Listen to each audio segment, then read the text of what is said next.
May isang tahimik na uri ng kapangyarihan na madalas hindi napapansin. Sa mundong mas pinapaboran ang malalakas na boses, mabilis na tugon, at palaging pagiging visible. Ang mga introvert ay kadalasang napagkakamalang mahiyain, walang imik o hindi mahalaga. Ngunit malayo ito sa katotohanan. Sa realidad, malaki ang halaga na taglay ng mga introvert. At kapag pinili nilang lumayo, ang puwang na iniiwan nila ay malalim na nararamdaman. Hindi ito tungkol sa pagpapatunay na mas magaling ang mga introvert kaysa sa mga extrovert. Ito ay tungkol sa pagkilala sa isang uri ng strength na hindi laging ipinapahayag ng malakas. At higit sa lahat, pag-unawa kung bakit ang pagkawala ng isang introvert sa pagkakaibigan man, sa relasyon o sa trabaho ay pwedeng maging isang pagsisising dadalhin ng iba sa mahabang panahon.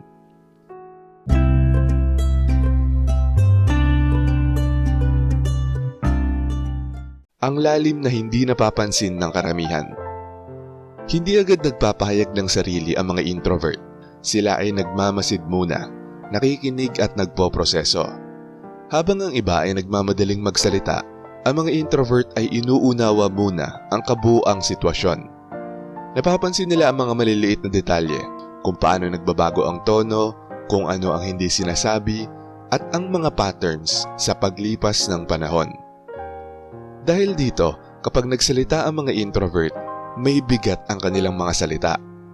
Kasi nag-iisip muna sila bago magsalita. Kaya nagkakaroon ng linaw at sinseridad ang kanilang komunikasyon. Isang bagay na bihira.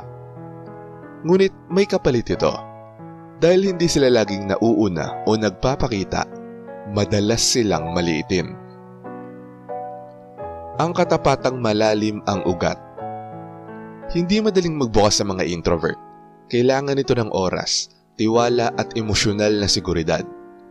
Ngunit kapag pinapasok nila ang isang tao sa kanilang mundo, hindi nila ito ginagawa ng kalahati lang. Sila ay kadalasang sobrang tapat. Naaalala nila ang mga maliliit na bagay tungkol sa iba.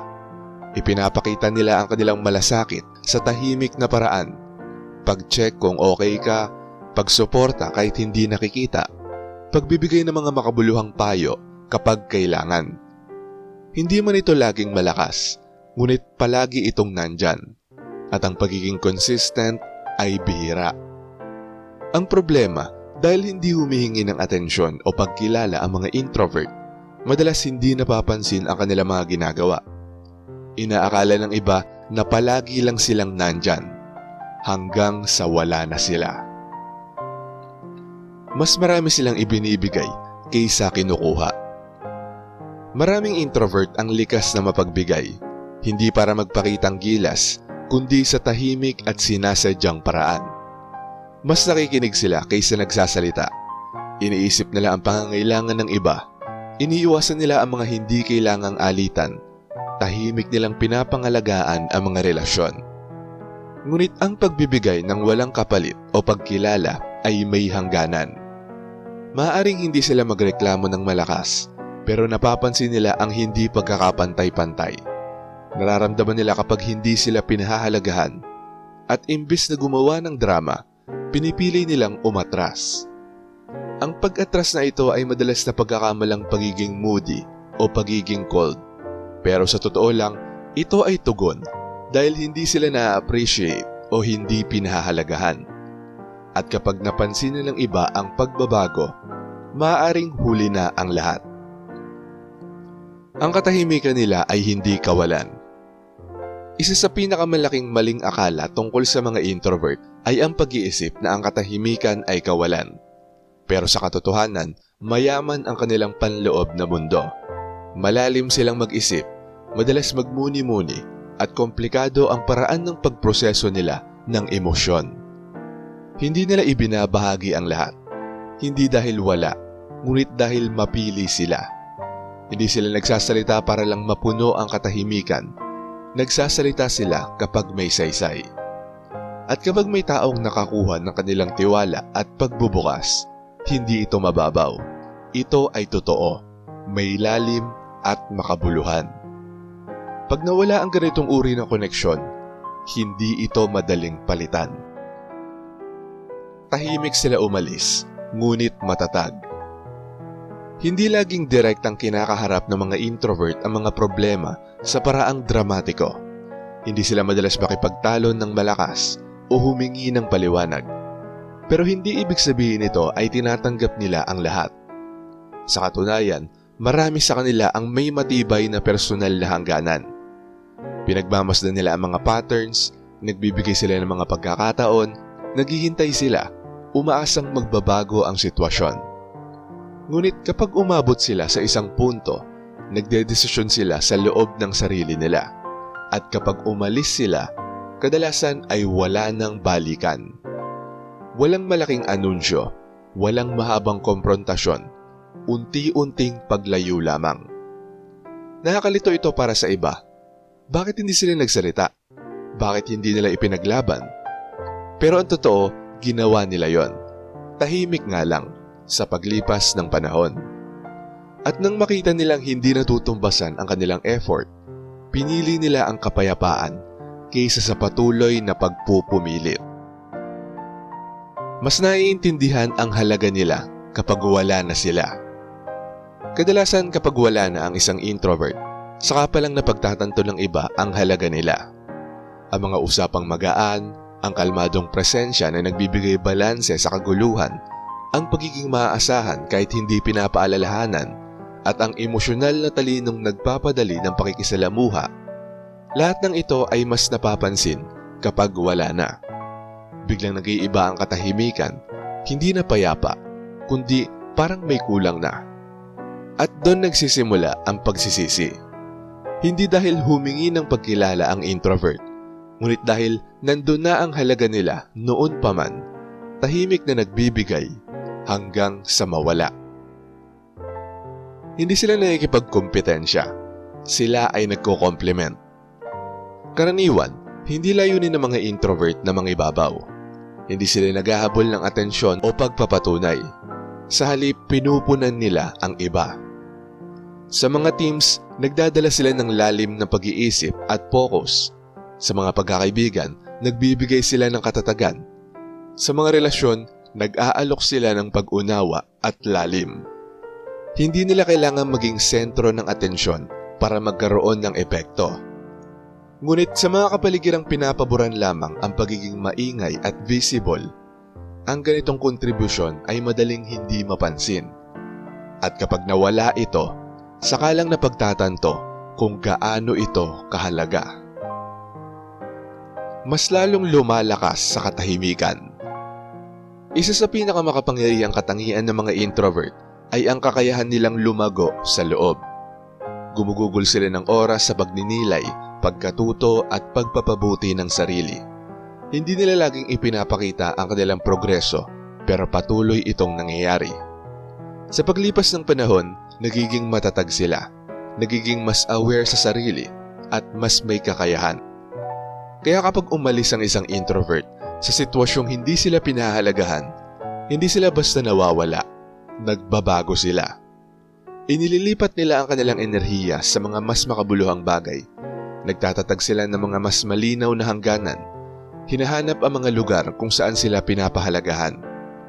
At ang bersyon nila na minsang hindi napansin ay nagiging isang taong pinagsisisihan ng iba na mawala. Pahalagahan ng mga introvert bago mahuli ang lahat. Ang layunin ay hindi takutin ng iba na baka mawala ang mga introvert, kundi hikayatin ang mas malalim na pag-unawa. Kung may mga introvert sa buhay mo, pansinin ang mga tahimik nilang paraan ng pagpapakita ng halaga. Pansinin ang kanilang pagiging consistent, pahalagahan ang kanilang pakikinig, kilalanin ang kanilang effort, bigyan sila ng espasyo ngunit bigyan din ng reassurance. Maaaring hindi sila humihingi ng marami, pero hindi ibig sabihin ay hindi nila kailangang maramdaman na sila ay mahalaga. At kung ikaw ay isang introvert, mahalaga rin kilalanin mo ang sarili mong halaga.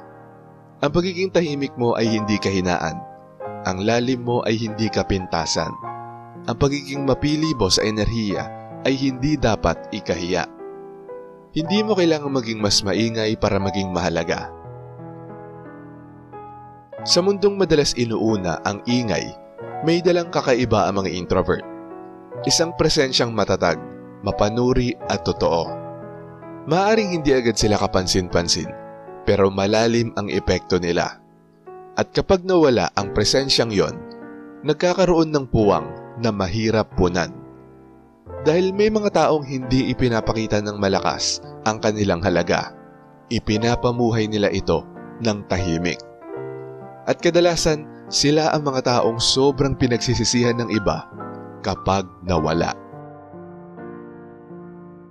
Shoutout sa mga nanood at nag-comment sa bagong upload na to. Shoutout kay Marie the Lightworker. Sabi niya, "Hi po Sir AP, a pleasant evening sa'yo at salamat sa episode na to. Sa usaping pampolitiko, sa totoo lang natutorete ang tenga ko.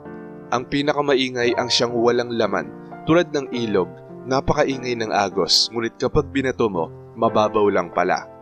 Sa panahon natin ngayon, hindi ko na alam kung sino ang paniniwalaan. Lahat sila nakamaskara. Maraming salamat po muli Sir AP. More power and God bless always." Sabi naman ni Rebecca Ogata, "Hello Sir AP, totoo yan. Madalas marami sa kanila ang mga panatiko sa isang politiko." At ayon naman kay Glenn Adversario, "Hello po my fellow introverts at kayo rin po Sir AP. Ang emotions kasi, yan ang pampaelaborate ng mga same ideas. In other words, those opinions are rooted in reactance without first looking at all angles, tulad ng cause at saka real reason. If you notice, one simple phrase, one simple topic, and one simple headline. Kaya uulit-ulitin ng karamihan in the form of many flavors. That pattern is the model for advertising industry. Negosyo rin ang bad news. Ego and identifier ang energizer ng story. Just imagine small part of the picture, super elaborated. The mind loves to savor the drama. Yan ang default mechanism ng ego natin.